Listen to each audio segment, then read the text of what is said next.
Tuperas y Tuperas, today on DOOP by the River, it is the moment you've been waiting for. Today we are going to preview the leg 2 of the semifinals of the CONCACAF Champions League between Club America and your Philadelphia Union. Don't you dare go anywhere, guys, because you do not want to miss this episode of DOOP by the River. Let's get this started, guys. Dale!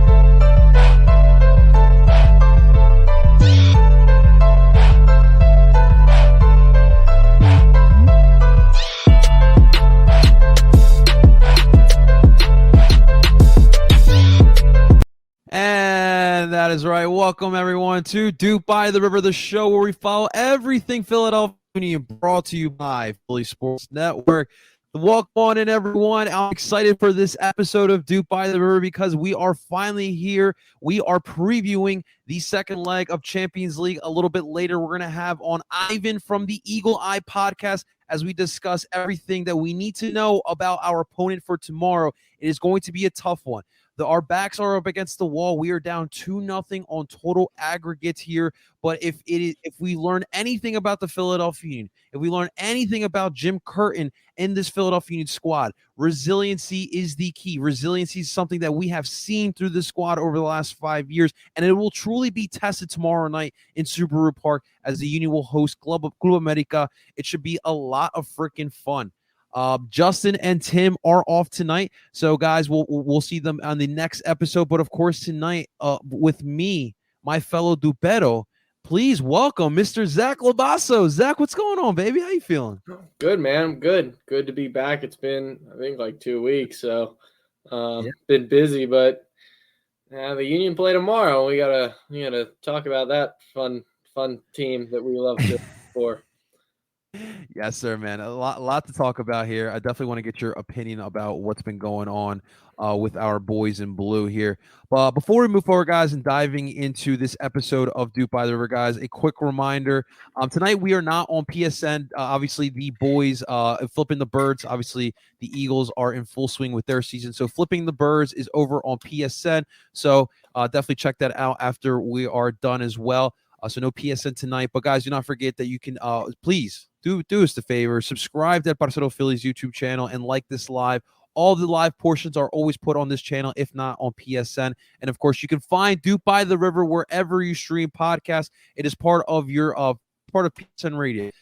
You can find all of your Philly Sports Network podcasts on PSN Radio. So make sure you guys do subscribe there as well for all of your PSN needs. All right, Zach, look, we haven't talked to you in a minute.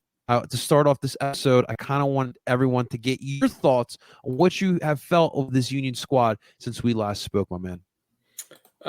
So last time we talked was before the New England game, I believe, which occurred on September 3rd. So it's been 11 days since then.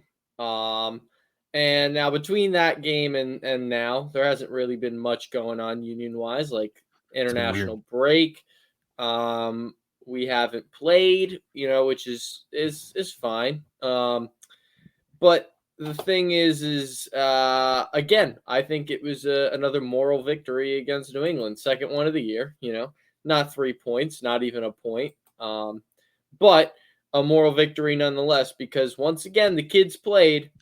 And they played well. If you look at the stats, we had 18 shots to New England's 8 on target to New England's 3, and 61% possession to New England's 39. Right. And we outpassed them by 138 passes, which is good. And that's like not very typical Union. Because usually the teams that we are watching don't like to have the ball and would rather counter, despite having only, now 2 fast forwards, but before only Sergio as a fast forward, which is interesting in the sense of trying to counter with Casper because he doesn't run very well. But he said that again. Yeah, but Mike, I agree. Jack McGlynn had a very good first half.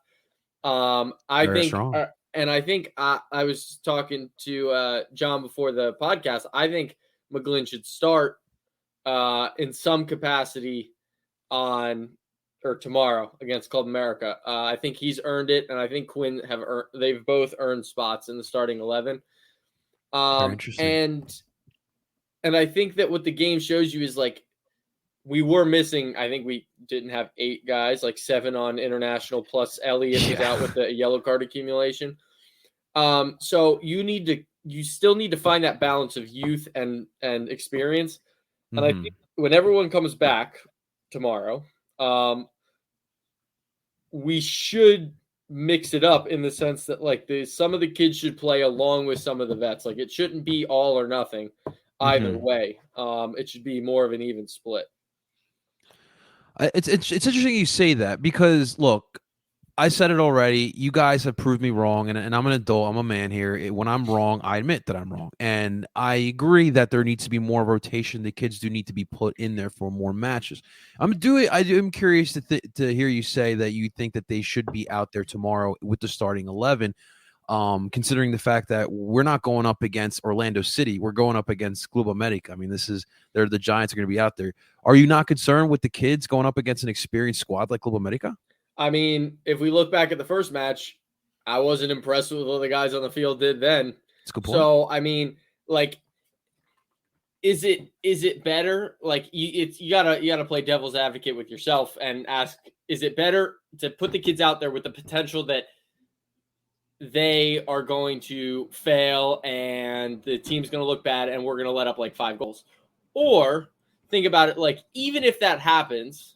They're gaining experience in a game that with our starters, we still probably would lose by 2 goals because that's what history tells us. Now, I know we're at home. I expect us to at least score 1, but I don't expect Club America to like pack it in. Like you said, pre-show, like they're not, if they're going to outpossess us, they're going to do it in our final third. And they're going to, I think they get at least 2. Okay. I'd be surprised if they didn't. Just by the way that they play, we were talking. They're in first place in League MX, which isn't really a surprise. They're the Giants of North America, so it'll be interesting. And now I'm not saying like now Paxton's been good, but I think Quinn and Jack have earned that spot to start coming up. Whereas like Paxton still like. You need to decide whether he is that starter or he is that super sub. And I think he's more at this moment in time still that super sub. He's still super young. Like, what's he, 8? He just turned 18? I think I don't think any of these guys are over 18. Yeah, hold on. Let's look this up real quick. Handy dandy Google there. Yeah, let's see how old Paxton Aaronson is. He is 18. He just turned 18. A little less than a month ago. So he is an adult now. He can sign his own contracts. His parents don't have to do it anymore, so that's good. That's always good news to hear. But it's crazy to think about with these homegrowns. So I think Paxton's position is kind of set in stone, right? I think that he's a number 10. I think in the future he'll be number 10. I'm still a little confused of what is more so this year the role of Quinn and Jack can be. Quinn obviously is not a winger. We talked about in the last pod. I don't know. I did not like the winger selection. If you're going to go 4-2-3-1, that's something I've asked for, but we just did not have the personnel for that. Quinn to me is not a winger. I feel like Quinn is more of a forward. That's just me. And Jack is like a shuttler. But what do you think for Quinn and Jack? What's the long-term role for in this squad? I definitely think Jack is that shuttler guy, that box to box guy. And I think that Quinn is either a 10, but he's more of a he reminds me more of how Fontana plays the 10 than like how Gazdag or Paxton would play the 10. Like he's more of that goal scored 10. Whereas like Paxton's more off the dribble, let me beat 2 guys and then find a pass. And then Gazdag's even different from that, where he's just like, let me combine with my forwards and then slip someone in for an easy goal. So I think Quinn definitely fits in more as like that kind of combo striker that could play well with Gazdag. And then you have someone like Sergio or Davo who's got pace. Now, like Quinn isn't like slow by any means, but Right. he's not at the pace of Davo or Sergio, which few people are. But if you have one of them playing off of him, that'd be fantastic. And I still think I would love to have the team bring in a couple wingers in the off season, like the days when we had Fafa. And I know I love me some Fafa, man. I love me some Fafa. But yeah, I think that the team needs to kind of find a new identity because the diamond isn't really doing what it's done in the past. And I think what I don't know how to say, Reloy, maybe. Reloy, yeah. Now, my question to you is, what is the first team? Because like you could say it's Brujo, Leon, Bedoya, and if you say bring in Montero, does he come in for Leon? Does he come in for Bedoya? I just don't think that like I don't think that we need Bedoya in the starting 11 in this game. Like, and I love Bedoya. He's a legend. He's done so much for the team. He's done so much for the city, for U.S. soccer in general, everything. But he's old. Like, we have to move on from sentimentality and realize that my man is old and he looks slow and old. He doesn't have the legs to go 90 anymore. He doesn't. Like, and he runs the most. And I don't know if it's efficient running though. Like, it's right. Like he should either be coming on for the last 30 or being subbed off at 60. Like, there's no, and I'd rather him come off the bench, if I'm being honest, than start, because I think setting the tone with a young, energetic player like Jack, with maybe Bueno or Montero, whichever you prefer, is a more optimal option against a team that we're going to have to attack early and often in order to stay in this tie. Have you watched Ted Lasso yet? Dude, I'm waiting for all the episodes to come out so I can get my 1 week trial of Apple TV and then watch all the episodes. Okay, I've heard it's the best. I will not spoil it for you, but when you watch it, when you find the character Roy Kent, you tell me he's not Alejandro Bedoya. Okay. And for people who are listening and watch Ted Lasso, please tell me Roy Kent is not Alejandro Bedoya. I'm not, like I've said, I'm not ready to talk about the end of Alejandro Bedoya. That day will definitely make me very, very emotional. I don't think I'll cry like we've seen a lot of players retire in Philadelphia. I don't think I will cry harder than Alejandro Bedoya when his day is done. But do you think he'll just join the staff when he's done? You think he'll like? I hope he stays academy, or this is what I'll say. I hope he makes Philadelphia his permanent residence. Yeah, I agree. I think we deserve that. But he'll be in the burbs. He'll be on the main line. There you go. And Wayne coaching the youth at YSC.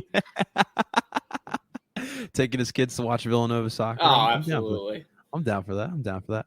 All right, guys. So look, we want to get you guys the perspective which you guys deserve. So we're gonna get you the eyes from the other side, from the side of Club America. So guys, please welcome. We had this guy on before, from the Eagles Eye podcast. Please welcome my man, Don Ivan.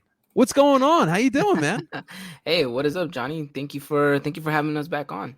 Absolutely. Are you tired of me yet? That's what I first had to ask. No. Trust me. No, of course not. I'm always excited to talk Club America with whoever and whenever. Absolutely. So, guys, if you didn't know, I was blessed enough to and as well as Todd Lewis from the Free Kick podcast. We were on yesterday for the Eagle Eye podcast. On that episode, preview from the perspective of the Union side. So we're doing it again. We're doing the great crossover. So we're gonna have Ivan on here tonight to preview a little Club America and Philadelphia Union. Ivan, you ready? Of course. Whenever you guys are ready. Let's get it done. Absolutely. So, Ivan, we want to start off first by asking, because obviously it's been a little bit over a month since we saw you guys, and you guys have played in Liga MX play. How's Club America been in Liga MX form, and what's if anything, if there's been any changes? Well, I mean, since we last met, I think things have gradually progressed in the right direction for America and Solari. We sit top of the table. We're unbeaten right now. Sitting on top with 20 points. I think the next team that follows is Toluca with 17. So, things are looking promising. Yeah. I mean, things are looking promising on our end. I think we're starting to see a little bit more of what Solari wants to implement this season with the team as far as, formation and structure and game format. So we're starting to see a much better America side. And it's exactly what you anticipated coming into the middle of the season. This is exactly what you wanted from an America side that's starting to get you a consistent 75 to 80 minutes on the pitch where you're thinking, okay, this is exactly what we're trying to play for. Awesome stuff. So it looks like America is as status quo.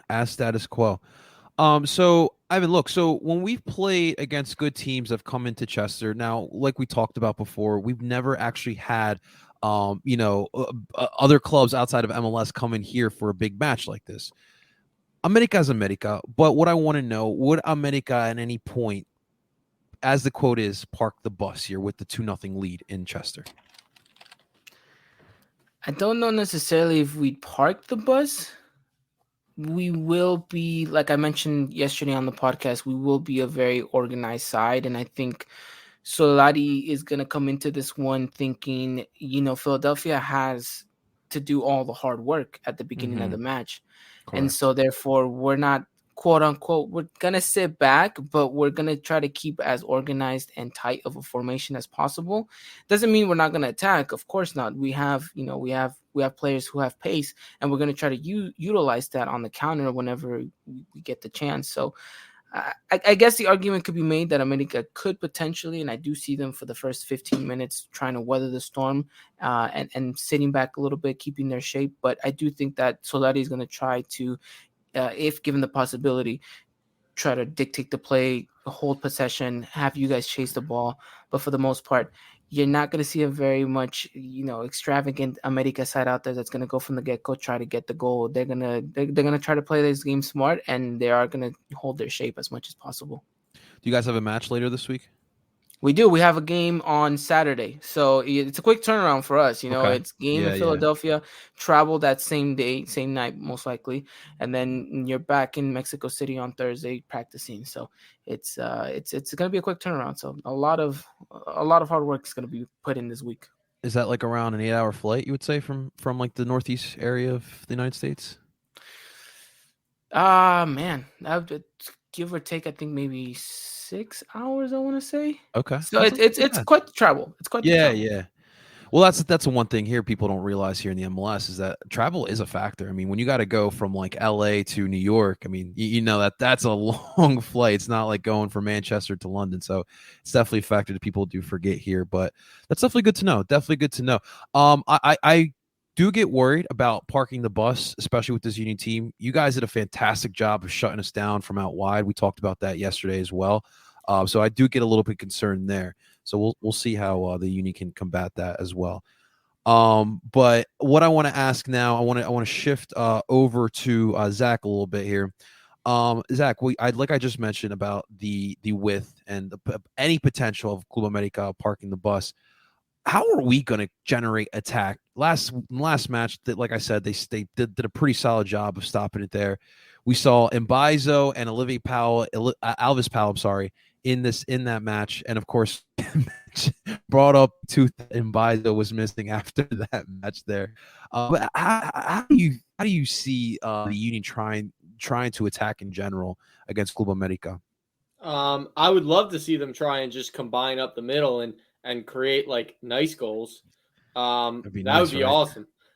Because the way like crossing is not like a definitive term. Like there are different types of crosses in the game that we watch and play and love.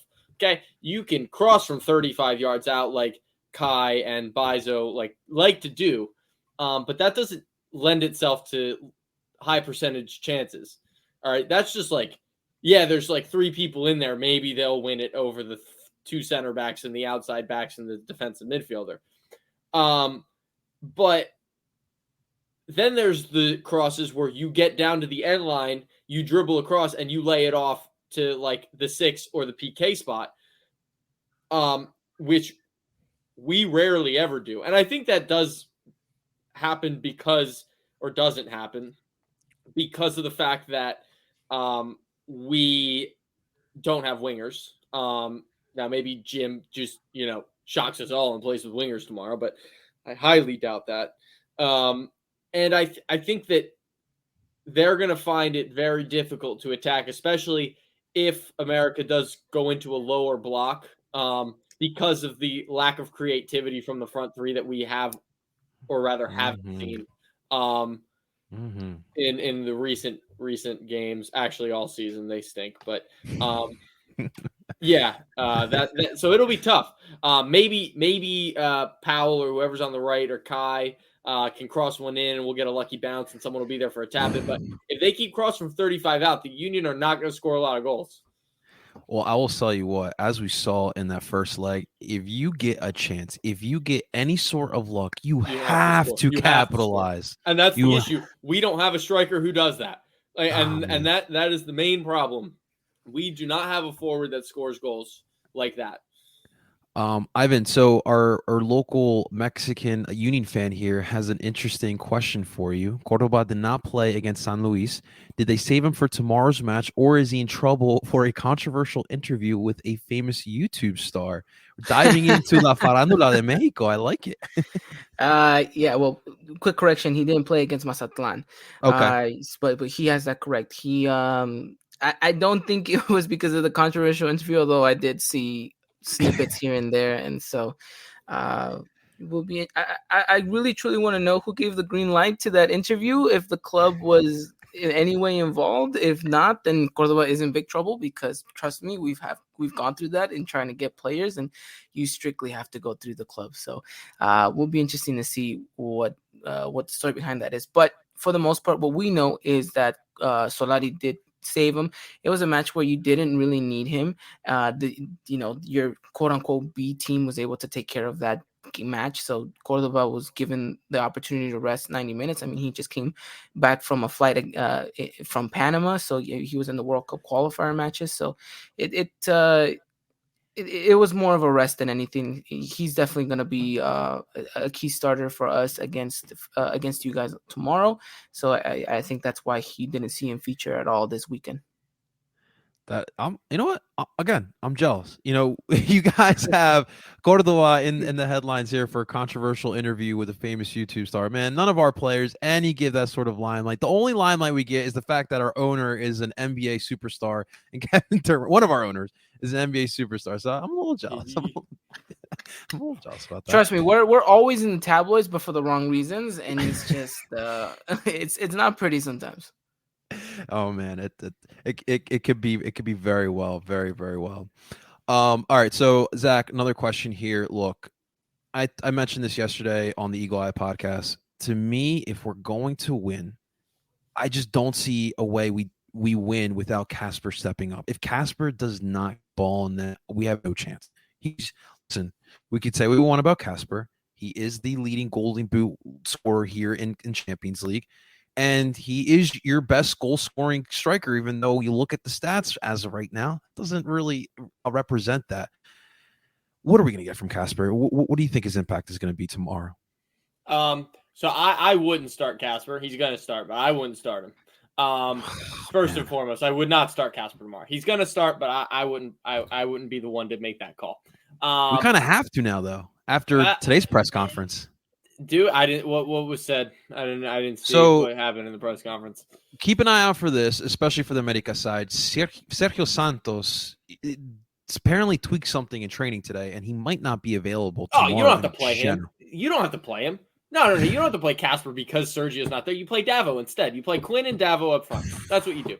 But anyway, if Casper does start, which he probably will, you need him to be good at soccer. That's what you need from your number. You need him to be able to combine with Gazdag and not piss away 1-2 opportunities like 15 yards away from Gazdag. Because how else are you going to score unless your attacking midfielder can play combination passes with you and get you in behind the defense? You're not going to, because you're slow. So in order for him to perform, either we cross from 35 out and he gets one, it's bound to happen at some point. Or we actually do attack the end line, which will be tough because of the low block that I would expect, or not necessarily low block, but lower block that America's probably going to play at least for the first 15 minutes until, as I suspect, they'll start just out-possessing us in our defensive third. And then just the combo play. Like, you need Casper to be on in the combo play with Gazdag and whoever's up front with him, whether it be Davo or Quinn or whomever. That's going to be very vital because of the fact that I don't think we'll be able to attack the wings like we like to do as much. So going up the middle and attacking through interplay is going to be very important. Man, if we can move the ball up the middle, I will be shocked, to say the least, on this Club America side as well. It should be, and that should be something to be keeping an eye on for as well. I agree with you. When it comes to Casper, I just always feel like he's a step behind of everything that's going on. And if I'm Daniel Gazdag, dude, tomorrow, if Casper is not delivering for you, curse him out. I don't care if you don't know the English language yet. Curse him out in Hungarian. That's gonna piss you off. I would be so like playing with like if I was Gazdag, right, and I was like doing the things that Gazdag was doing, I would be so frustrated playing with Casper. Like it'd be like it's ridiculous. Like I would get so upset because like I'm trying to do this creative stuff. And he's just messing it up all the time. And then people come at Gazdag for not being good. And I'm like, are we watching the same game? Like, or do we not see what's happening here? Like, Casper stinks. Look, and I know Mike, if he's still here, is a Casper, like, he will defend Casper. And I respect it. But I think my guy stinks. I think he stinks. I will say this as a Colombian soccer fan. No one respects the real number 10s anymore. Nobody's got love for the real number 10s. The MLS does, though. The MLS does. That's true. Zelarayan is and Carlos Gil, amazing players. Yeah, that is true. We got Ivan Squared, as they like to call him, on the Eagle Eye podcast. He mentions they will stretch the diamond formation. I don't doubt that at all, honestly. Everyone else has this season, so it's not even Club America. I would expect America to be no different, if not worse. Than we're giving Ivan the full Philly sports fan dose right now. We are Negadelphia today, all day. Oh, great friend of the pod, a Chicago Fire Club America fan. What's going on? A Chicago Fire. Saludos, muchachos. Let's go Águilas. We love to see, man. That's what's up.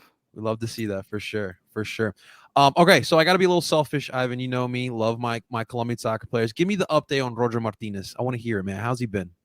Well, I mean, you know better than anyone. He just came off scoring a goal in World Cup qualifiers, right? So we needed that. And so he needed that mostly, more than anything. I think it's going to be a positive note, and hopefully he can ride that high. Didn't get that much minutes against Mazatlan. Again, didn't need him to. He just came on. Try to, do a little bit things here and there, but the game was already won at that point. So it wasn't really just, it was just Roger trying to play Roger stuff. It'll be interesting to see if he gets to start. I do believe he gets the number 9 role tomorrow against you guys.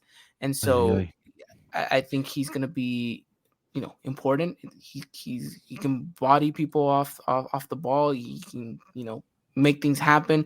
He's if he wants to be the player that we all know he can be tomorrow night, then he, by hands down, could be our best player. But I think Roger is hopefully going to contribute in a very good way, and we see the best of him yet, Yeah, it was really smart because Reda used Roger against Bolivia, and as you know, Bolivia has high altitude, same as La Ciudad de Mexico. So I commended it. Reda's actually done a solid job with Colombia since he's taken over, so I definitely commended him on that one. But yeah, watching Roger kill my club team, you have no idea how that feels, man. You have no idea how that feels.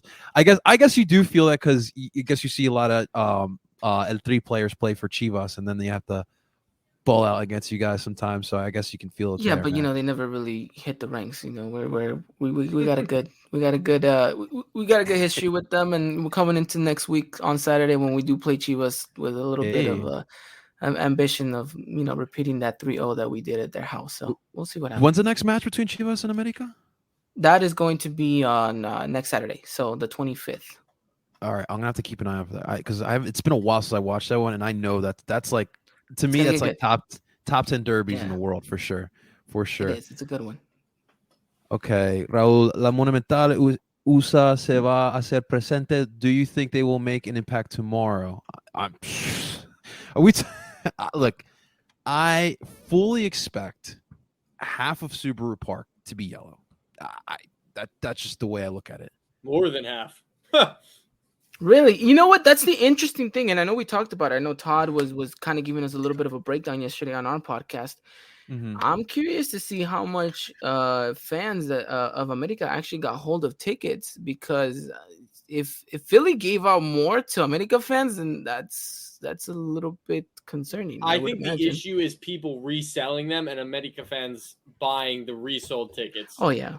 So that's going to be the problem, because I've seen a lot of people like reselling tickets and talking about it on Twitter, and like I think there's going to be a whole lot of yellow in that stadium tomorrow.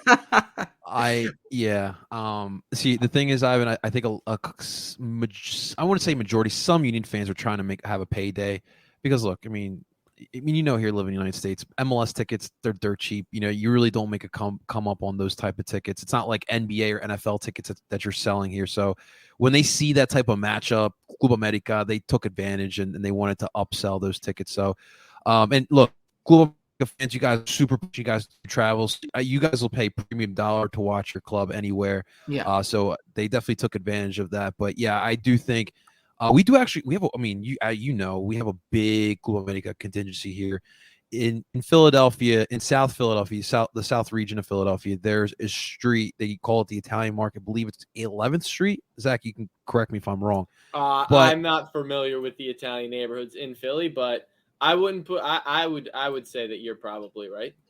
Right. So when you walk down the street, there's a huge Mexican population on the street. A lot of Mexican-owned businesses, and you see a lot of Club America flags, a lot of Chivas flags. So they are definitely going to travel down to Chester, and that's what I said. That's an important time for us to get new fans for sure. So it's gonna be wild. And Anthony's letting us know he's coming all the way from Jersey. We got some Jersey fans. Yeah, if I could just take a second and give a huge shout out to Anthony. He's always been a huge supporter of the podcast. He's always given us very, very nice compliments. He's always keeping up with our stuff. So shout out to Anthony. Anthony, AJ, and Christian will be down there as well. So if you spot them, take a picture with them. They'll be more than happy to have you talk and maybe feature on our Twitter page as well. So Anthony, try to find AJ. And or Christian, so hopefully you guys get to meet there. But yeah, I mean, I'm excited to see what the stands are going to be looking like for tomorrow's match. Should be a lot of fun. Yeah, Anthony. Same goes for. Well, I know our other Zach, you won't be there, right, tomorrow? Nope.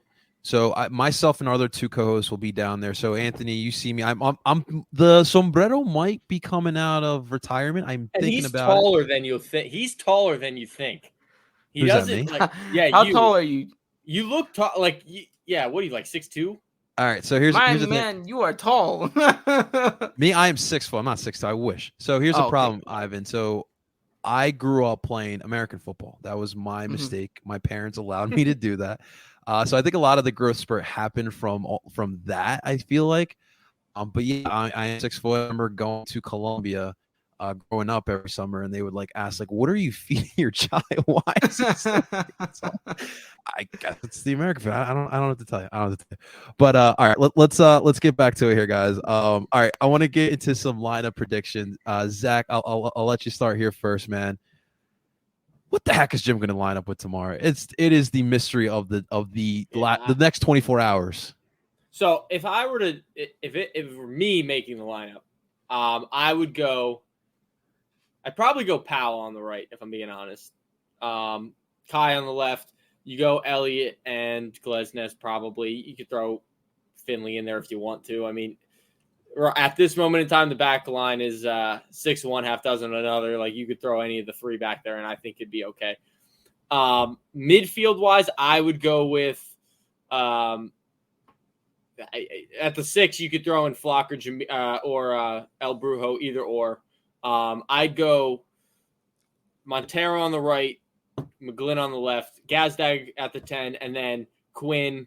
And if Santos is out, then Davo, I would say. Or, I mean, over Burke.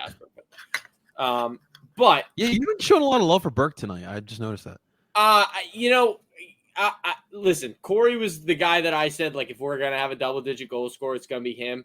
And after the break, like he hasn't really been able to get into the team, like since that first break for with Jamaica for the Gold Cup.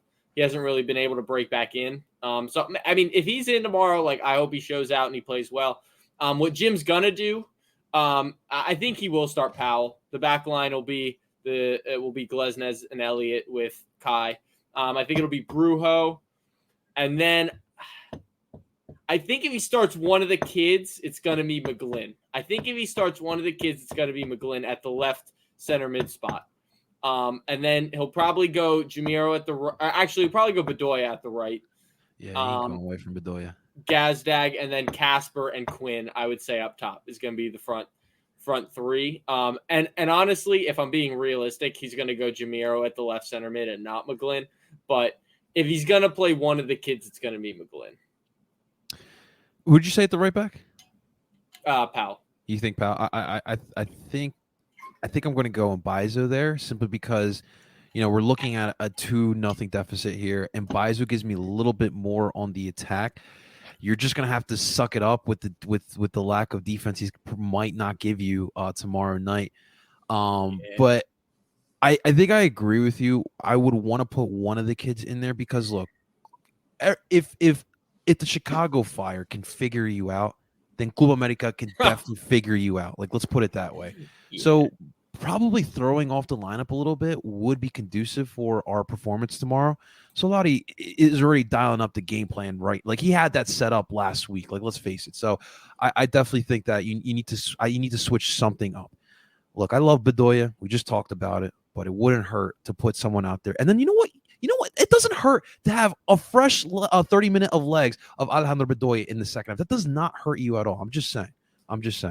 All right. So, Ivan, what is a formation lineup going to look like for Club America potentially tomorrow night? So, I mean, we'll stick to our typical 4-2-3-1 formation, and I'm kind of going off of what Christian said yesterday. Undisputably, our captain in goal, Guillermo Ochoa. In defense, you're gonna have Jorge Sanchez. Right back, at left back, you're gonna have Salvador Reyes, and then in the midfield, you're gonna have. In the center back partnership, Emmanuel Aguilera and Bruno Valdez. In the midfield, you're gonna have Pedro Aquino and Richard Sanchez. In that cam spot, you're gonna have Alvaro Fidalgo. On the right-hand side, I think you're going to have Sebastian Cordova. On the left-hand side, you're going to have Mauro Lainez. And up top, you're going to have Roger Martinez. That's my starting 11. I think that's what Solari's going to go with. And I think that's honestly probably our strongest lineup. I would agree. Memo Ochoa, and I'm only saying this because of the All-Star game. Man, oh man, is he gonna have a crowd of people trying to just get a picture, an autograph? Oh man, I can't wait to. It's gonna be cool. I respect the ever living crap out of Memo Ochoa, and to watch him in person is gonna be really freaking cool. And I hope Union fans realize we're watching one of the best of all time in CONCACAF going at it tomorrow in our ballpark. So it's definitely gonna be really cool to see, Ivan. I will say. No, yeah, definitely. And look, I am the biggest Ochoa stan that there is probably on there in this world. And like Anthony says, the best Mexican goalkeeper ever. And I will die on that hill. So it's always a blast. And I was fortunate enough to cover the All-Star game, so I was there. Hey, and, I was there, and so I heard. I was literally behind the goal the whole time because the way that the seating worked, they had to push some of the media people because of COVID. They had to push us some of us in the stands, and I was literally right behind him, and the cheers, and every time he touched the ball, he just picking up the ball, and people would be like, "Yeah." I'm just like, okay, bro, and his English is good. Rightfully so. Oh, the man speaks 3 different languages perfectly: English, Spanish, and French. Right, yeah, he played in Ligue 1, right? Yeah, he played in Ligue 1 and Belgium too. I mean, that's one of the main languages that they use. So he's very versatile. He knows what he can speak to you in 3 different languages, and so I got nothing but respect for that man. MLS never interested in him? You know what? They did interview him. There was this crazy rumor last season that he was gonna leave and he was gonna go to MLS, and I had to go on Twitter and fight everyone and be like, look, there's no MLS team right now that's willing to spend DP money on Guillermo Ochoa, and there's no way he's gonna leave for TAM money. And so I'm sure if the right offer came, and after he's won, I think he would leave if he had won at least 1 or 2 titles with America. Zach, how much now look, to me, Memo is better than Tim Howard. That's just my personal opinion. How much did Colorado put up for Tim Howard? It's like some sort of DP money, right? Because he was a DP contract then when they brought him in. And but see, that's the thing. Not a lot of teams are willing to spend DP money on a goalkeeper. Yeah, a goalkeeper, like, because they're like, shoot, we'd rather concede and try to outscore our opponent, than to try to get some secure hands back there. Now it says it was a free transfer from Everton to Colorado. That's true. Yeah, I mean that I understand. I'm just how much the wages are. I don't know how much he was making. I would, because I know right now Guzen's the one making the most money goalkeeper wise right now, right? He would have to be, yeah. And as much as it pains me, I do think Memo is better than Tim Howard. Tim Howard's my guy, but I've seen Memo now. The Belgium game in the World Cup, that was one of the craziest games from a goalkeeper I've ever seen in my life. Yeah, but Memo's international resume in terms of just saves that he's made, I don't know if I could say that Tim Howard's over. Yo, Anthony coming in clutch. Look at that. 2.6 mil for 2.5 mil wages for Howard a year. So that's Jesus, man, for a goalie in the MLS.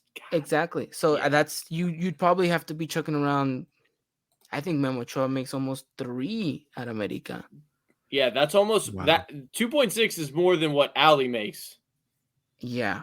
Yeah. So I mean, Memo's making good money. Like, I promise he's making good money at America, right? It's like, for sure. And so he'd I'm telling you, it'd have to be like a really good offer, because when Memo came to America, like they had to, like, they dropped some good money on the contract, and they even had some like extra stuff that they did. They bought him a house in LA for his family to stay at, just in case they weren't like, too comfortable staying in Mexico City. There was like a vacation house in LA. And so, you kind of had these little perks for him here and there. So, I mean, an MLS club has to come in and rival something like that. And again, I don't see with the state that, with the salary cap that is right now, I don't see anyone trying to go in for Memo like that. No. Yeah, I agree with you. Chris, thank you. Thank you for that. Eagles and Águilas. It's the best of both worlds. All right. I wanted to get your guys' keys to tomorrow. So I'll start off with Ivan. Ivan, what is the key for Club America to punch your ticket into the final? I think we're just talking about Memo. I think it's exactly how Ochoa put it today in today's press conference, right? America's got to go in there kind of, with the intention of doing what they did in the first leg, and that's win. You can't sit back. You can't expect this 2-0 result to kind of carry you through. Mm-hmm. You have to go in there, do the dirty work, and come out with a victory. I think Solari's ingrained that to them, and just continue to do the fundamentals right that you've been doing all season and build upon that. And so I think for me, America's ticket to the final is going to have to come through the good play that we've been showcasing these past couple of matches, and carry that over to Philadelphia, and hopefully walk away with a result that puts you into the final. Good point. Zach, kind of what Ruloy's saying here. What do you think the key is for the Philadelphia to pull off an upset in dramatic fashion? The first 20 minutes. They can get a goal in the first 20 minutes. They'll make it interesting. But if not, and the longer it drags out, the more possession America's going to have. The Union are going to be in trouble. So if they can get one in the first 20, which I don't think they will. If anything, they'll give one up in the first 20, because that's what they're all about down there in Chester. At least this season. Yeah. But yeah, first 20 minutes, super important. I agree with you. So now what would be the kind of, if we do score on you guys within the first 20, then are all hopes and aspirations lost for you guys? They're almost there already, but yeah. Jim is definitely not going to lay down. Look, Jim. No, he's not. I am in my bed. If he's like, if they're like, if let's say Club America start off quick with a goal, obviously we think we're done, but he's going to go out there attacking, trying to get as many goals as possible, and he could still do it. I mean, he did it when we in the playoff game against New England, down 2-0, and he pretty much. I think he had 2 defenders only out there. He had a bunch of attackers. I've had to look back, but yeah, Jim's definitely not going to lay down if we go down early. But all right, let's get to it, guys. The nitty gritty of it. I want to get some predictions. Your guys, what you think is going to happen in the match and a final score. Ivan will, of course, let you go first, my man. What do you see happening tomorrow night in Subaru Park? Look, I see a very entertaining game. I think you guys have nothing to lose, so you guys are going to play like that. So I think you guys are going to go out and try to make history. I mean, you've technically already made it coming this far. So Amen. I expect you guys to go hold nothing back and try to make the upset, right? Everyone loves a good underdog story, but I expect you guys to do that and make the game interesting. I see a lot of back and forth, and hopefully these first opening 20 minutes are ones filled with a lot of good opportunities. I always like to see myself a good goalkeeper battle. So whatever Blake and Ochoa pull off tomorrow, it's gonna be hopefully an interesting game. But yet I do think that we are going to carry our good form. We're going to hopefully find the goal. And I think we're just going to let it sit and marinate and let you guys try to figure it out from there. I think we're going to try to keep our defensive shape as well as possible. And if anything stands true this season is that defensively, we've looked our best for years. And so I'm thinking America goes and takes it 1-0 and courtesy of, well, let's say it, Roger Martinez. Oh my God! You knew what to say. You knew what to say, Ivan. Oh man, it's gonna kill me. Zach, what? Look, like I said in the beginning, backs up against the wall. We're facing it off against. You said the Giants. I'm saying the Yankees of North America. No, but seriously, this is a big team. This is a tall task. What do you see happening tomorrow?